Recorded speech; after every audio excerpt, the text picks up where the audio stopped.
এদিকে আজও মিলছে না জ্বালানি তেল, এতে সংকটে পড়েছে চালকরা। গাজীপুরের কালিয়াকৈরে সকাল থেকে বিভিন্ন পাম্পে অকটেনও মিলছে না, বন্ধ আছে বেশিরভাগ পাম্প। সিন্ডিকেটের কারণে তেল পাচ্ছেন না বলে অভিযোগ চালকদের। এদিকে সিলেটে পেট্রোল পাম্পে হামলার প্রতিবাদে মালিক সমিতির ডাকে ধর্মঘট চলছে। 2 দফা দাবিতে দুপুর 2টা পর্যন্ত আলটিমেটাম দিয়েছে তারা। এতে দুর্ভোগ চরমে উঠেছে গ্রাহকদের।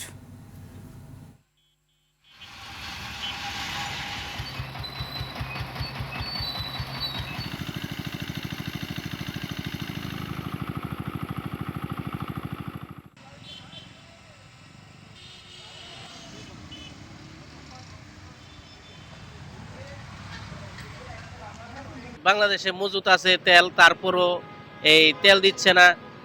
হ্যাঁ, এরা অথজা মানুষকে হয়রানি করছে। সরকার ঘোষণা দিচ্ছে তেল মজুদ আছে, আমরা তেল পাচ্ছি না, যে গাড়ি নিয়ে বসে আছি। তাহলে সরকারের কথার সাথে এই কথা তো মিললো না। পাম্পে আসলে দেখি পাম্প বন্ধ থাকে, পাম্পের মিটার বন্ধ, পাম্পে তেল দিচ্ছে না। এটা কারণটা কি আসলে বলতে পারি না আমরা।